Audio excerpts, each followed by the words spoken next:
Hi all, welcome back. അപ്പോൾ ഇന്ന് ഞാൻ വന്നിട്ടുള്ളത് ഒരു സ്നാക്ക് റെസിപ്പി ആയിട്ടാണ് കേട്ടോ. 4 മണി ചായയുടെ കൂടെയൊക്കെ കഴിക്കാൻ പറ്റിയിട്ടുള്ള നല്ലൊരു അടിപൊളി സ്നാക്കാണിത്. അപ്പോൾ നമ്മൾ ഈ സ്നാക്ക് ഉണ്ടാക്കുന്നത് നമ്മൾ പുട്ടിലേക്കൊക്കെ കറി വെക്കുന്ന കറിക്കടല ഉണ്ടല്ലോ, ആ ഒരു കടല വെച്ചിട്ടാണ് നമ്മൾ ഇന്ന് ഈ സ്നാക്ക് തയ്യാറാക്കുന്നത്. പെട്ടെന്ന് തന്നെ തയ്യാറാക്കുകയും ചെയ്യാം. അപ്പോൾ നമുക്ക് വീഡിയോയിലേക്ക് പോകാം.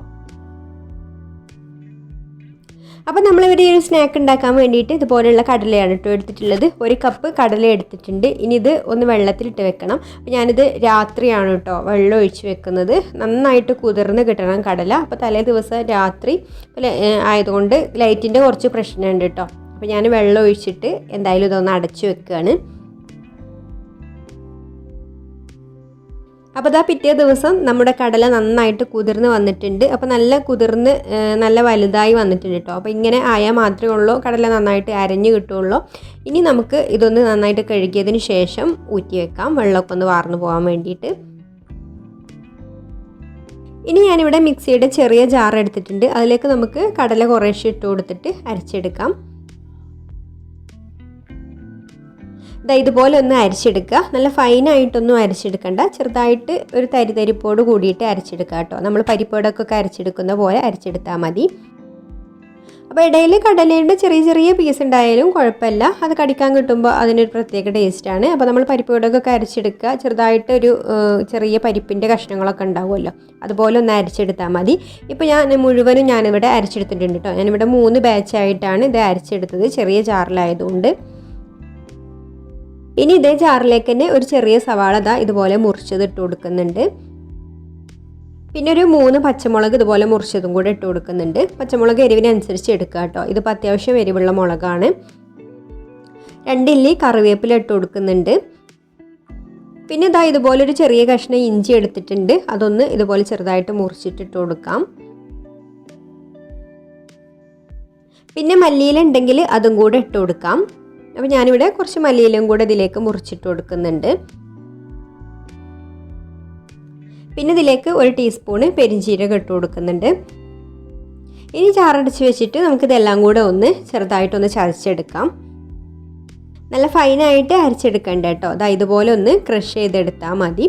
ഇനി നമുക്ക് ഇത് കടലയിലേക്ക് ഇട്ട് കൊടുക്കാം.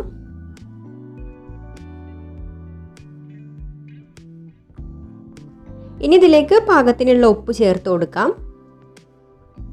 പിന്നെ 1 ടീസ്പൂണ് കാശ്മീരി ചില്ലി പൗഡറും കൂടെ ചേർത്ത് കൊടുക്കുന്നുണ്ട്, നല്ലൊരു കളർ കിട്ടാൻ വേണ്ടിയിട്ടാണ്. ഇനി 1/4 ടീസ്പൂണ് കായപ്പൊടിയും കൂടെ ചേർത്ത് കൊടുത്തിട്ട് ഇത് നന്നായിട്ടൊന്ന് കുഴച്ചെടുക്കണം. അപ്പോൾ ഞാൻ ആദ്യം സ്പൂൺ വെച്ചിട്ട് ഇതുപോലെ ഒന്ന് മിക്സ് ചെയ്ത് കൊടുക്കുന്നുണ്ട്. എന്നിട്ട് കൈ വെച്ചിട്ടൊന്ന് നന്നായിട്ട് കുഴച്ചെടുക്കുകയാണ്. അപ്പോൾ ഇതുപോലെ കൈ വെച്ചിട്ട് തന്നെ നന്നായിട്ടൊന്ന് കുഴച്ചെടുക്കുക. അപ്പോഴേ ഉള്ളൂ നമ്മൾ ആ ചതച്ചെടുത്തതൊക്കെ എല്ലാ ഭാഗത്തും ഒന്ന് എത്തിക്കിട്ടുള്ളൂ. ഇനി ഇതുപോലെ ഇതൊന്ന് കുറേശ്ശെ എടുത്തിട്ട് നമ്മൾ പരിപ്പുവടക്കൊക്കെ ഷേപ്പാക്കുന്നത് പോലെ തന്നെ കയ്യിൽ വെച്ച് നന്നായിട്ടൊന്ന് ഉരുട്ടിയതിന് ശേഷം കയ്യിൽ വെച്ച് തന്നെ ഇതുപോലെ ഒന്ന് പരത്തിയെടുക്കാം. അപ്പോൾ നല്ല കനം കുറച്ചിട്ട് പരത്തിയെടുക്കുക കേട്ടോ. അപ്പോൾ നമ്മൾ എണ്ണ ചൂടാവാൻ വെച്ചിട്ട് ആ ചൂടായിരിക്കുന്ന എണ്ണയിലേക്ക് ഇതുപോലെ ഓരോന്ന് ഷേപ്പാക്കിയിട്ട് ഇട്ട് കൊടുത്താൽ മതി.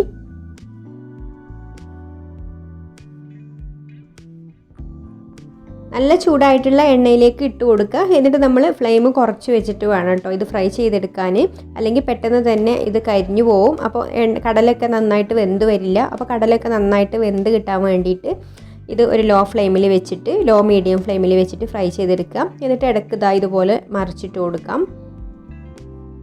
അപ്പോൾ നമ്മൾ കുറച്ച് നേരം ലോ മീഡിയം ഫ്ലെയിമിലിട്ടിട്ട് ഫ്രൈ ചെയ്തെടുക്കുമ്പോൾ ആ കടലൊക്കെ വെന്ത് കഴിഞ്ഞാൽ ഇതുപോലെ മുകളിലേക്ക് പൊന്തി വരും. ആ ഒരു സമയത്ത് പിന്നെ നമ്മൾ ഫ്ലെയിം കൂട്ടി കൊടുത്തിട്ട് അങ്ങോട്ടും ഇങ്ങോട്ടും തിരിച്ചു മറിച്ചൊക്കെ ഇട്ടിട്ട് ഫ്രൈ ചെയ്തെടുത്തിട്ട് കോരിയെടുക്കാം. അപ്പോൾ ഇതിവിടെ റെഡി ആയിട്ടുണ്ട് കേട്ടോ. ഇതിപ്പോൾ നല്ലൊരു കളറായി വന്നിട്ടുണ്ട്. ഈ ഒരു കളറായി വരുമ്പോൾ നമുക്ക് കോരിയെടുക്കാം. ഇനി ബാക്കിയുള്ളതെല്ലാം നമുക്ക് ഇതുപോലെ തന്നെ പൊരിച്ചെടുക്കാം. അപ്പോൾ നമ്മൾ നല്ല കനം കുറച്ചിട്ട് പരത്തിയെടുത്ത് പൊരിച്ചതുകൊണ്ട് നല്ല ക്രിസ്പി ആയിട്ടാണ് കേട്ടോ ഇതിരിക്കുന്നത്. അപ്പോൾ ചൂടോട് കൂടി തന്നെ നല്ല ചൂടുള്ള ചായൻ്റെ കൂടെയൊക്കെ സെർവ് ചെയ്യാം. അപ്പോൾ എല്ലാവർക്കും ഈ ഒരു റെസിപ്പി ഇഷ്ടമായിട്ടുണ്ടാവും എന്ന് വിചാരിക്കുന്നു. ഇഷ്ടമായിട്ടുണ്ടെങ്കിൽ ലൈക്ക് ചെയ്യുക, ഷെയർ ചെയ്യുക, നിങ്ങളുടെ അഭിപ്രായങ്ങളൊക്കെ താഴെ കമൻറ്റ് ചെയ്യുക. പിന്നെ ഈ ചാനൽ സബ്സ്ക്രൈബ് ചെയ്യാത്തവരാണെങ്കിൽ ഒന്ന് സബ്സ്ക്രൈബും കൂടെ ചെയ്യണേ. അപ്പോൾ ഇനി മറ്റൊരു നല്ല റെസിപ്പിയുമായിട്ട് അടുത്ത വീഡിയോയിൽ കാണാം. താങ്ക്